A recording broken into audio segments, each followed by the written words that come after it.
I'll just let them all off.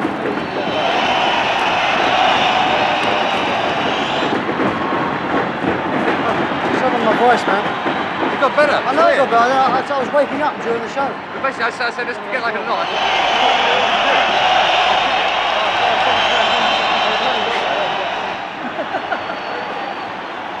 30 seconds and the lights come on. Singing audience. Huh? They're not a singing audience. You don't care. What? You don't care what I sound like. Like me, I said they're not a singing audience. They can't sing.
last couple of albums, we've got much more back to writing group material together, which we'd lost a bit for a while. We were doing much more individual songs. And it's just, you sit down and some songs have a little bit you start from, you know, a couple of chords, and then just something happens. You're playing together, you're jamming together normally, and then something happens, there's a sort of spark. Times were good. Why she never thought about the future. She just did what she would. Oh, but she really cared. All about music, we know it all seems so important there. But she dreamed of a time when she would fall, when everyone would cry for more. And all she had to do was step into the light for everyone to start to roll. And on the road, we're all gonna build one by the wayside on the grassy verge. She battled through against the others in her world, and the street and the odds. Now every time that she would fall, when everyone would cry for more, all she had to do was step into the light for everyone to start to roll. And all the children cried, "You're the one we waited for." It's little things, you know. Tony refuses to have his bags carried for him. You know, he hates using a porter. Doesn't like using limos. I mean, places like this, it's inevitable. It's the only way you can really do it. And they're each in their own little way. They have little things like that, which I think keeps them sane. It keeps them in touch. The time went by, things weren't so easy now. All of you are not feeling so strong. Yes, times were hard. There was too much thinking about the future and what people might want. Then there was the time when she would fall, when nobody cried for more. Every single time she stepped into the lights, they rarely let her know the slow. But she dreamed of a time when she sang a song, and everyone would cry for more. When all she had to do was step into the light for everyone to start to roll. And all the children cried, "You're the one we waited for."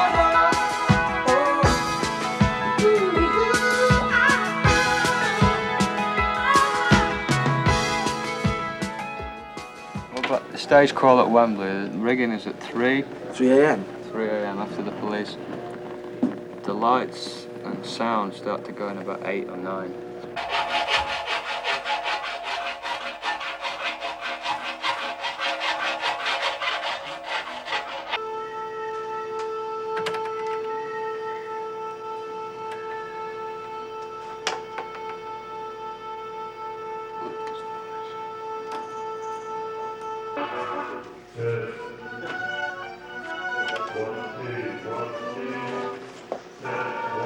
Stay where you are, Walt. Where I am, here. No, it's where you were. Don't move. The lights down.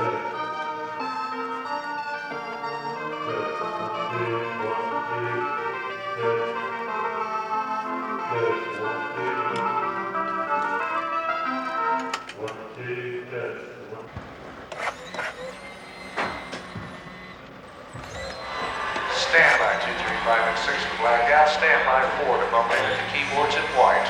Ready spots? And go.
So I jumped in my car, I went round it.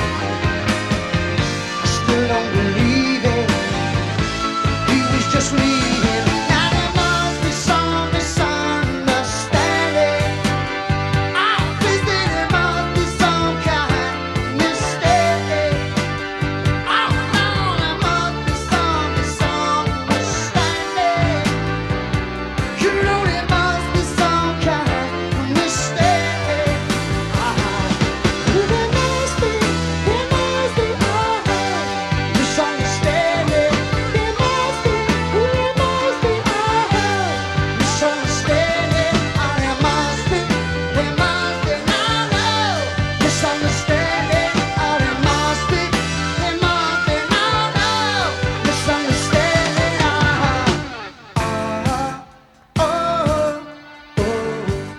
Misunderstanding, misunderstanding. Oh, there must be, some kind of misunderstanding. Oh, you know there must be some misunderstanding. You know there must be some misunderstanding. You know there must be some misunderstanding. You know there must be some misunderstanding. Oh, oh, oh, oh.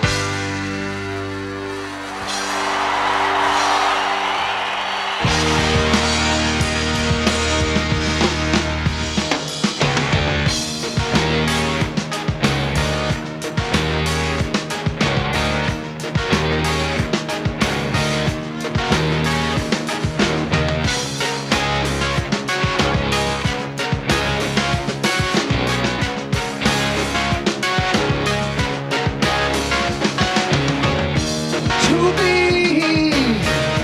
to fly, do ugly, so do is die. Cargo with fear on inside. It can't change the tide. Dominator, agitator, keeps asking questions, says he wants to know why. Oh, there ain't no reason that money can't buy. Oh, Minky pretty, so Minky must die. Must die. Must die.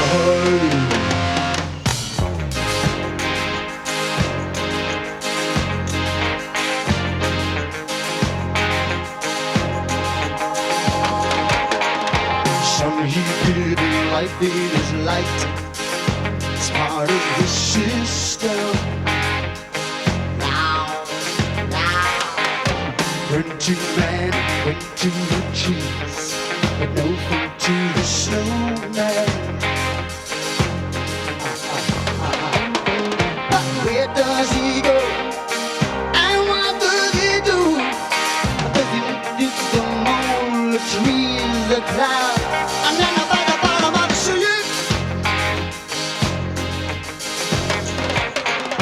Fishy got a hook in his throat. Fishy got problems. But where does he go? And what does he do? Does he think he's too small, too poor or fall? Will he never go back in the sea? I'm back in the sea.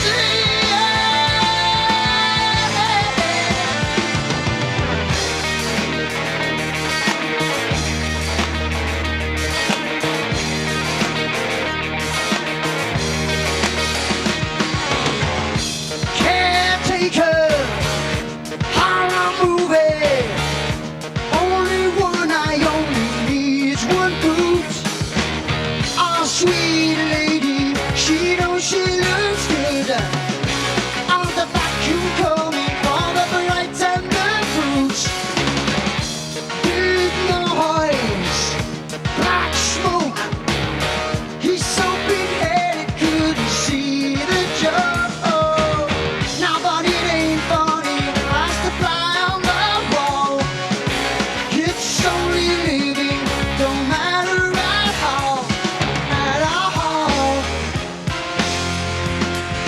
hello. Empty liquors, you true ignorant. Well, he's got an answer. Now, when he's got a dream of love, it's deep as the ocean. Ocean, ocean, ocean. Where does he go? And what does he do? There's the silent dream with Davy Joe. And then about the bottom of the sea, I'm back in the sea. I'm back in the sea.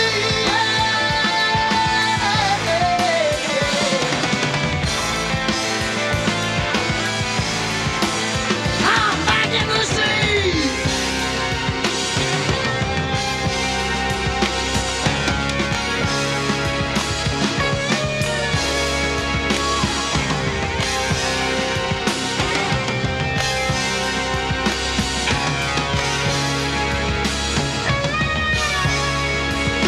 Meanwhile, lurking by a stone in the mud, two eyes looked to see what I was. And then something spoke, and this is what it said to me.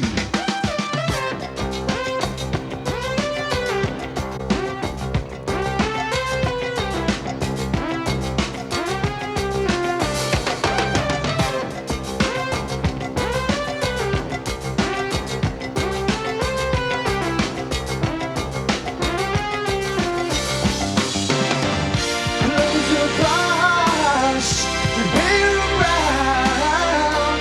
So the need to breathe, don't need no way to fly. And I fall off stone.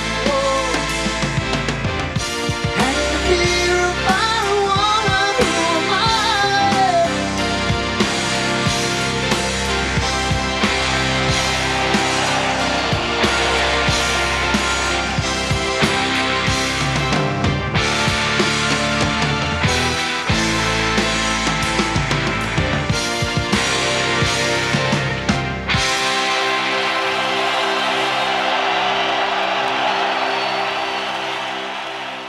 How you doing? Oh, We doing sound like fine. we're cities apart. We're only a few rooms apart. We're doing this because, Joe, we couldn't stand to be in the same room as you.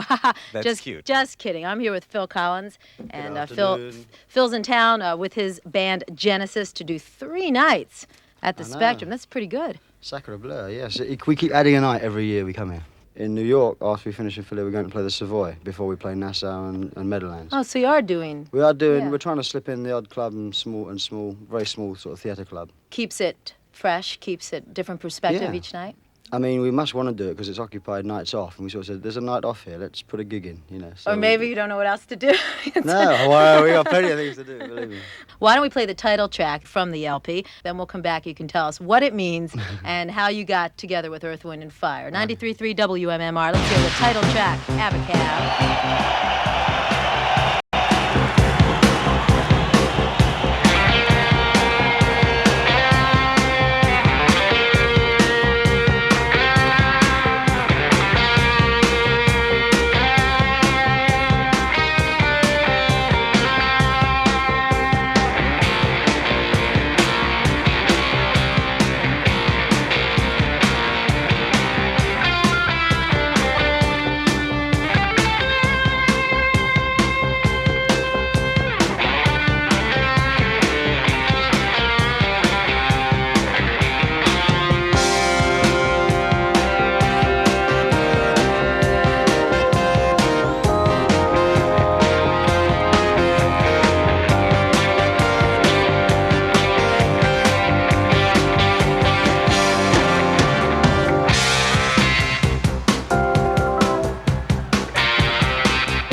Hello, this is Phil Collins here. Who's there? You got Mark Porter here, Philadelphia. Hello, Mark. How you How doing? you doing, Phil? Pretty good, pretty good. Listen, I was wondering, do you think it ever possible that, Peter Gabriel would come back and do some work with Genesis again, or maybe you go and doing some work with him?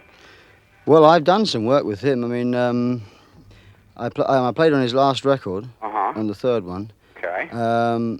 And also before that, when he didn't have a group, because his American group was proving too expensive to keep on as a full-time band, he didn't have a group, so I volunteered my my drums, and John Giblin played bass, and Joe Partridge played guitar. We basically got a group together to play the stuff that was eventually to appear on his last album.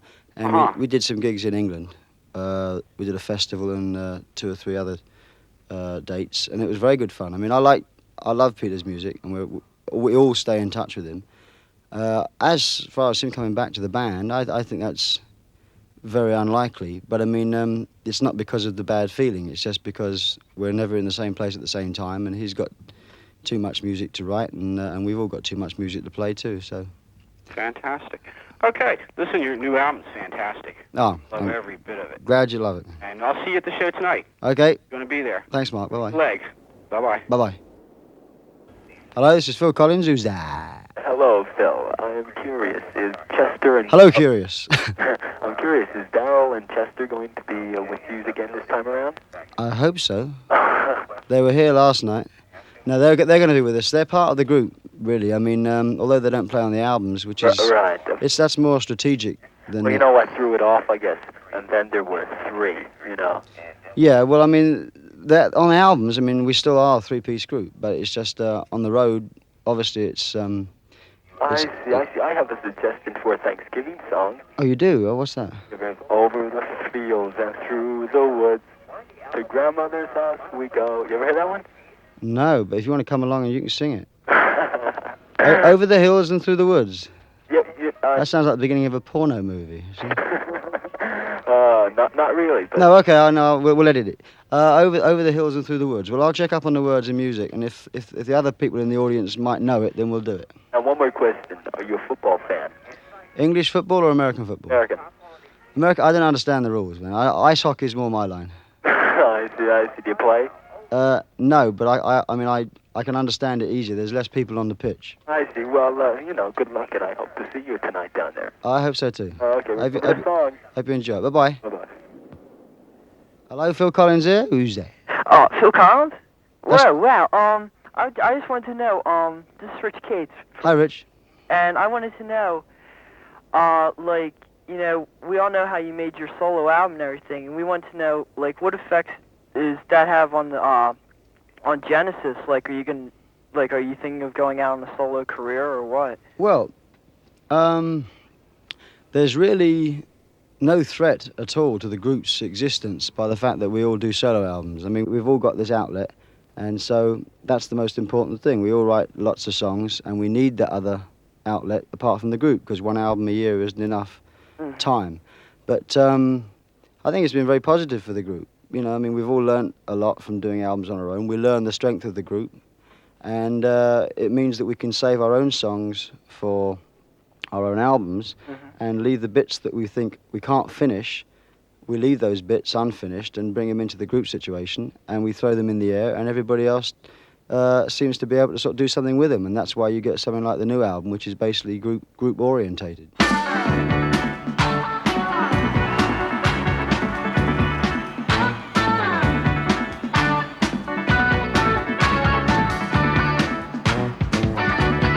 Talk to me. You never talk to me. And it seems that I can't speak, 'cause I can't hear my voice shouting out that there's no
I've been trying, but we cannot connect.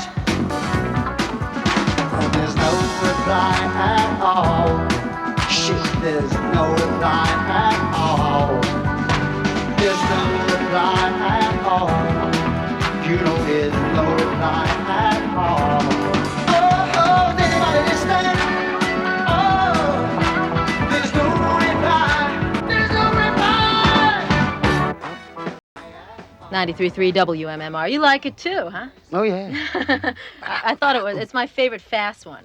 Why don't you put your pictures on the albums? Well, we did on the inside sleeve this time. Yeah, That's the but first time ever. Why? We've always had this idea that we look the same as everybody else. And so, therefore, you know, you try and put out an image on an album. But the girls want to see.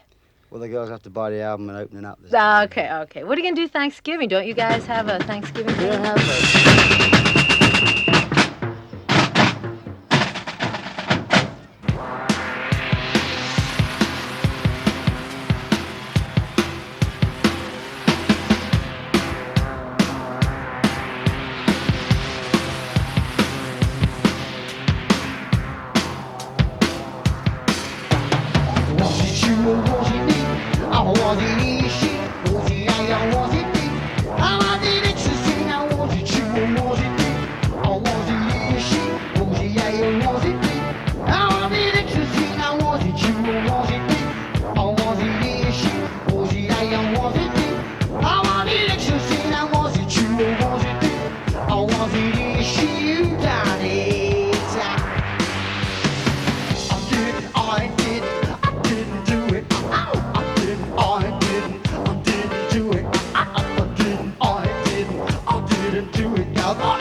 I got sunshine in my stomach, like I just rocked my baby to sleep. I got sunshine in my stomach, but I can't sleep from keeping sleep.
Best to kill, not chances, not all bad. I'll make it in this kitchen. Straight jacket, just like 22nd Street. They got me by my neck and feet. Precious beauty, can't take more. My headache's shot, my earache's full. With this pain, oh, get me out of this pain. Oh, oh. If I could turn to liquid, I could feel the cracks of it. Know that I am solid, and I am not. Outside John disappears, this game.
all around me.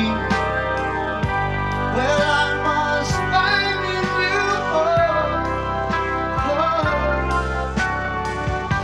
the ways and hopes that used to give me shelter.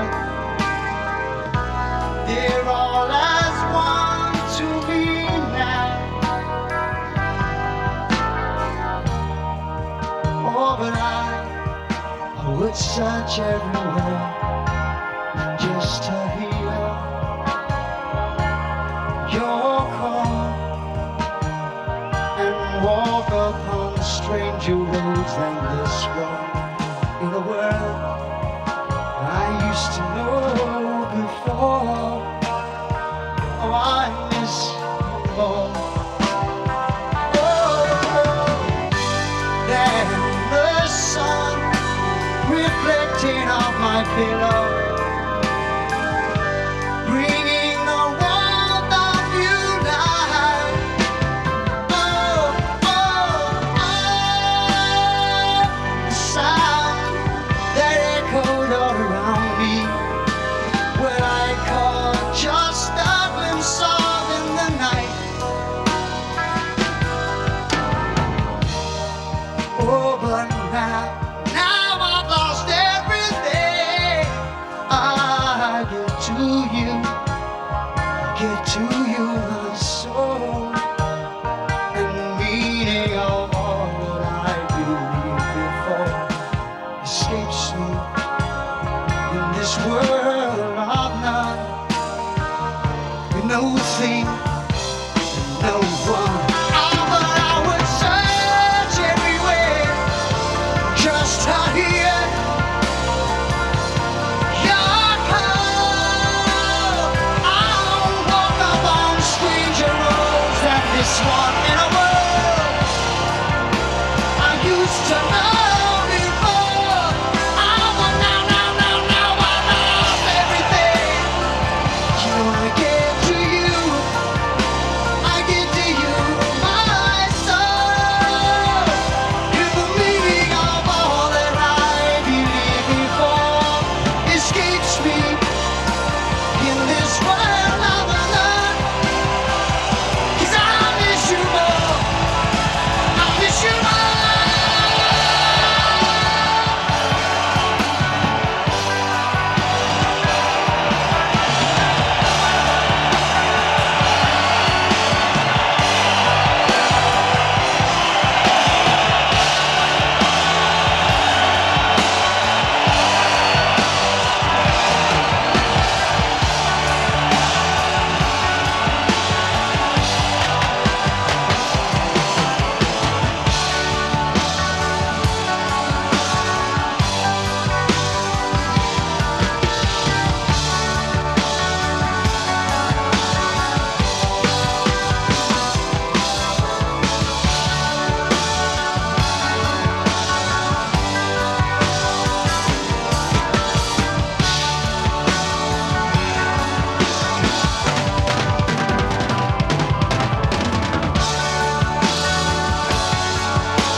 Yeah, well, in fact, when you're going back as far as Trick of the Tail, before that, songs, certain songs were individual as well, but we just tended to sort of, for the sake of simplicity, tended to credit everything to the group, because we felt we all sort of gave a contribution to every song in the arrangement stage, which was, as much as composition. But now we just sort of feel we would like to get back to writing more songs together, because we felt that in the past that a lot of the best songs we've ever done have been things we've written together. And that's really the main reason for being in a group, is to do things together, because if you're just writing a song on your own, you might just as well record it on your own and finish it off on your own. And particularly you talked about And Then There Were Three, where I think each person tended to have a pretty strong voice in how the song ended up sounding, the actual writer did, much more so than the other two members. Was this the result of circumstances? I mean, this was the first album you'd done when you were down to three, Steve having left the band. I think it was more the end of a sort of, after Pete left and there was a kind of desire thing to prove yourself as a writer, because up until then no one quite knew who'd done what, you know. And it was a natural progression, I think, you know, and suddenly, without really realizing it, we found we were all arriving with lots of songs, and we couldn't actually seem to, we were trying to get some group stuff going, but probably because we put so much material into the individual songs, there were no little bits around, which often is how the group stuff starts, at all. The decision to produce the album yourselves, after this amount of time, and it is the first album you've produced yourself. It never really dawned on us, actually. I mean, I think we all have felt that we've all produced all the albums. Right. It's just that, I mean, you know, because we definitely have had much more of a role. I mean, we say produce this new album as opposed to all the others, which we'd never had, which we didn't do. We were basically, you know, we had to foot the bill and say, we don't like this, change the sound, you know, or we want this kind of sound. And a lot of the time, towards the later days, it was actually coming off the instruments anyway. It was just, you know, production is as much a part of anything else. It's actually the mixing and the areas, the territorial rights where you can't go, you know, which are becoming less and less specific as we all get better at it. I mean, you know, we're all getting down now. We're down to working the faders and the knobs, and mucking about with the EQ and sort of, you know, trying different limiters and trying different noise, all that kind of stuff that goes into producing. We have access to, whereas before, and I'm sure if David was in the same room as us, he'd say, well, you could have always done it. But I mean, the fact is that we always felt that it was his area, and we felt, you know, a bit shy. And he was there. Well, you have to take the producer's, or the co-producer's ideas as seriously as your own, really, because he's just at that stage, in the sound stage. And in some respects, I mean, it could be considered as more important because he is not involved in the music, apart from the fact of liking it or not liking it. So if he says, no, you can't, don't do that, I don't like that, you think, well, maybe he is right, or whatever. And I think now, the three of us, behind the controls, I mean, it's a bit, you know, there was lovely moments when we were making Abacab when Hugh was actually ill. You know, we had this farm and he was ill in bed for a week with some virus. And the three of us and little Jeff, who's our technician, he came in and sort of operated the machines, and there was sweat dripping off the hands, clammy hands, dropping in and dropping out. You know, this taboo area of actually recording the thing yourself. We suddenly was sort of, you know, it was us. It was take off your clothes and live. It was, you know, we were mucking up in knobs. Needles were going over like that, you know. But yeah, I think the three of us are actually incredibly brave when it comes to it, because we sort of much less preconceived ideas about what sound should be. You know, if it sounds good to us, it doesn't matter how you get there or what the needles are doing or what the sort of technical side is. And it would never have been possible to get to that stage with Dave, I think, because he was probably almost too conscientious of what his job was, you know. Yes. Certainly, there's a much less preconceived notion of what Genesis sound like on the new album. Yeah. We've always sounded like that. The thing is that this album sounds a lot more like we've sounded in the rehearsal room, which has always been like that for many years. And we've managed to capture the thing on this album for the first time, really. It's a little less gloss, you know, a bit more emotion and less gloss. The fires are burning. Ooh, in another land. But don't stop counting. No, don't stop counting.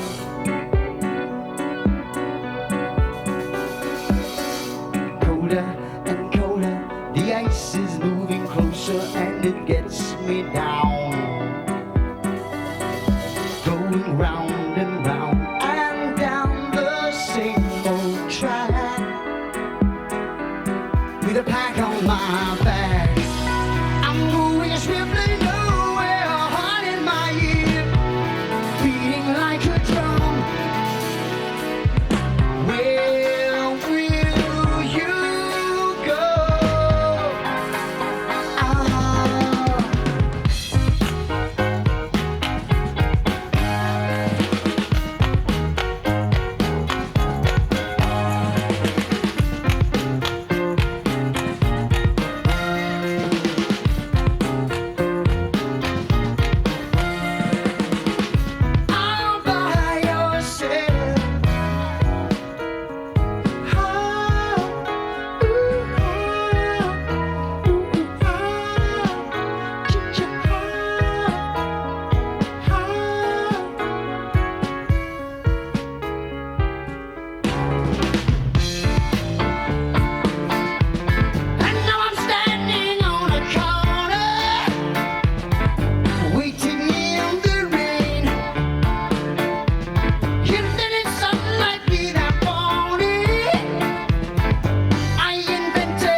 Sarah Jane. Right.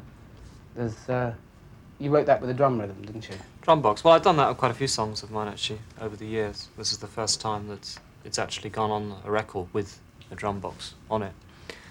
I don't know. With that, I was just trying a lot of different ideas on one rhythm, going through a series of different feels, a lot of which I hadn't sort of explored much before, like the almost sort of reggae feel, which is sort of throughout the song a bit, and then towards the end it sort of changes back to a slightly more traditional feel. But I quite like the idea of swapping between the different rhythms, keeping that one drum rhythm going.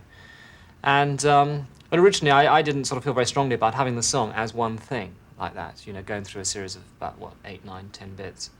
I mean, I was quite happy to take some bits out of isolation and make a song out of them, but the way the rest of the album was going was very much into songs with one mood in them. Like Abacab tends to stick pretty much in one mood, for example, you know. And so I thought it'd be a nice idea, I think we all did really in a way, to keep this song going through a series of moods, because it would sort of contrast a little bit with the rest of the album. And it would, you know, it would just be, definitely would stand out for that reason. And I think it works, the idea.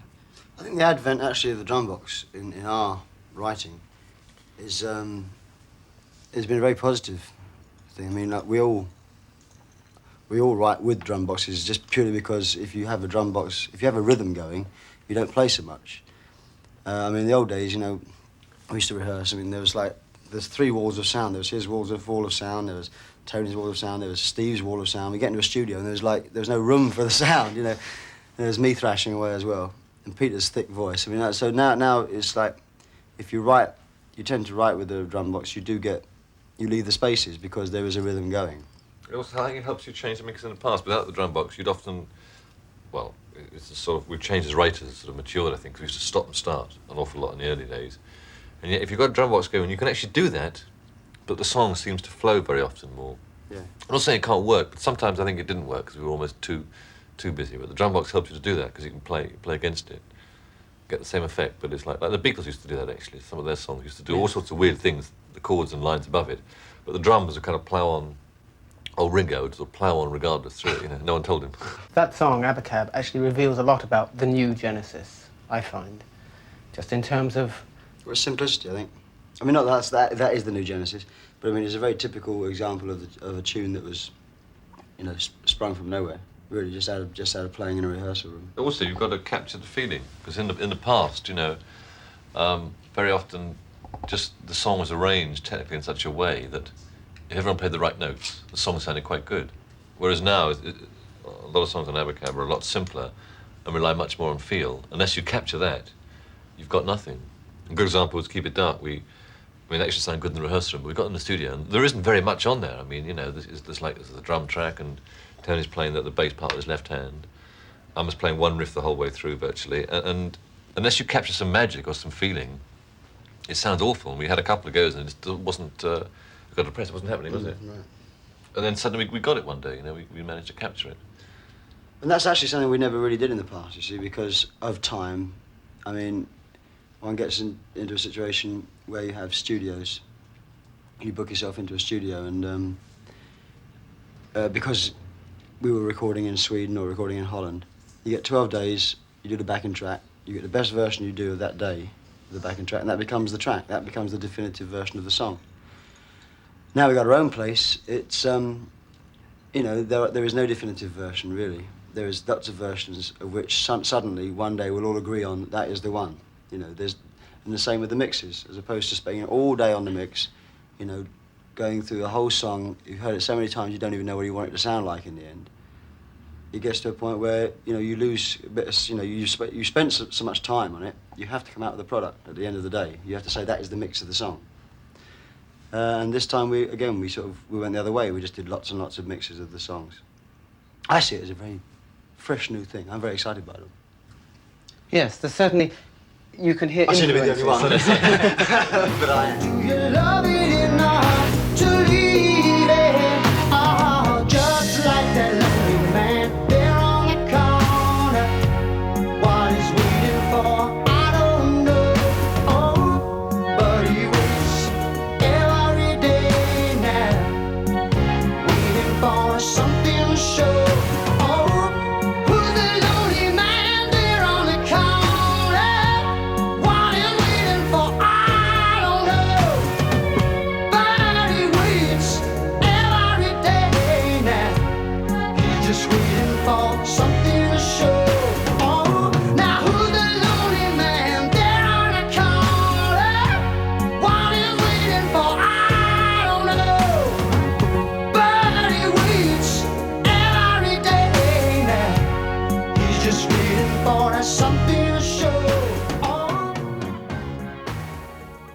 Putting the Earth, Wind and Fire horn section into No Reply at All, for example, I mean, that was the first time that you've used outside musicians since your very first album, isn't it? It was beginning to be the 11th hour, you know. We hadn't...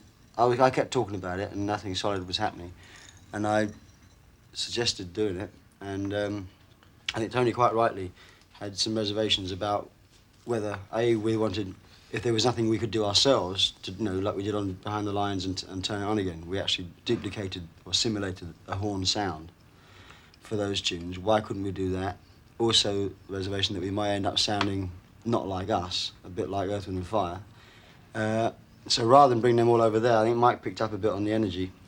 And so we, you know, I put me money where my mouth was, in a way, and sort of we arranged a studio, got the guys, went over to Los Angeles and put the 2 tunes on the tape and said, this is what we want you to do.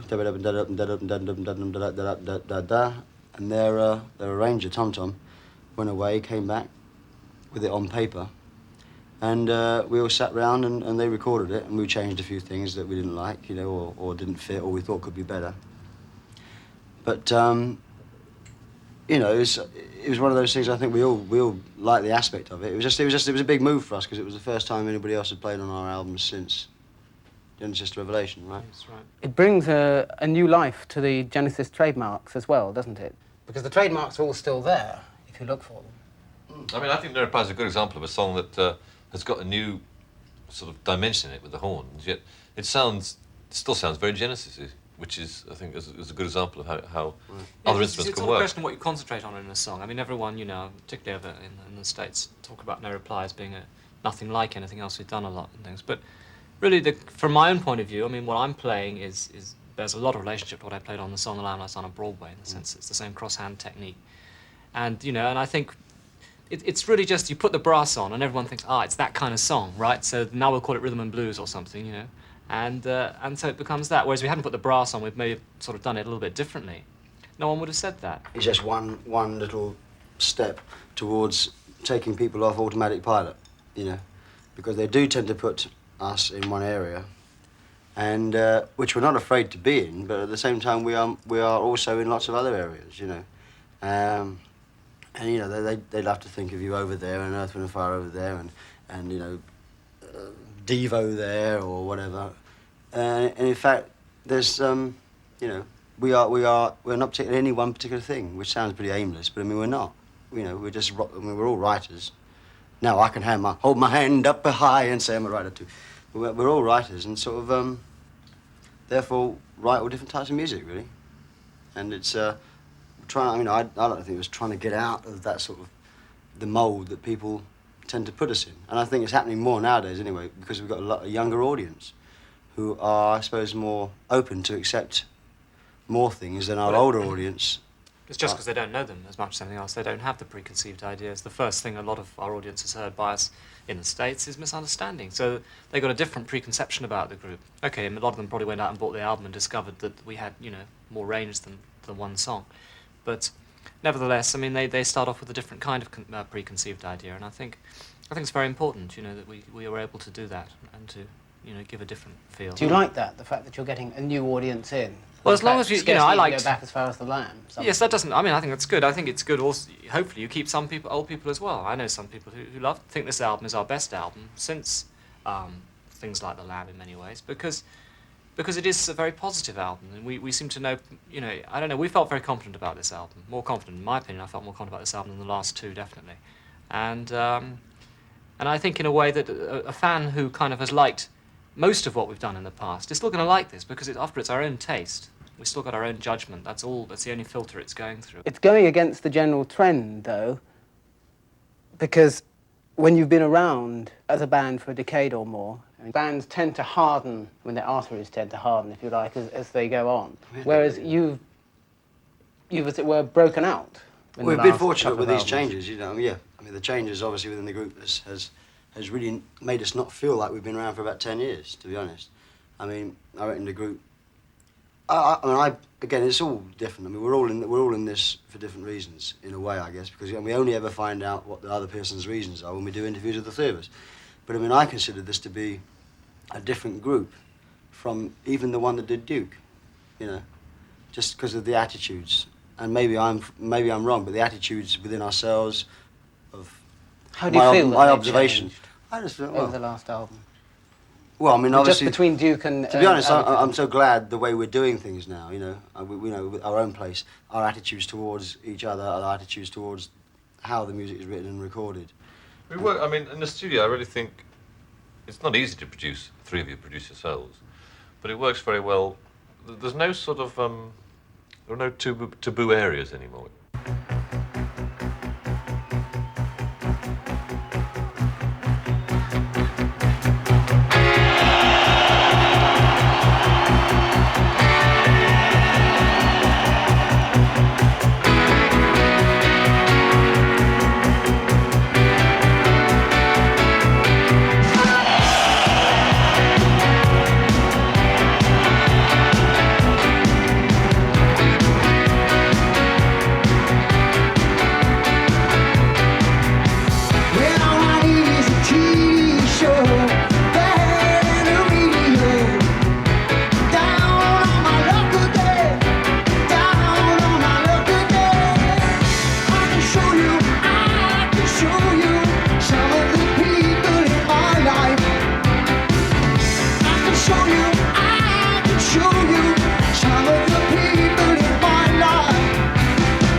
the wonder of Wiener World.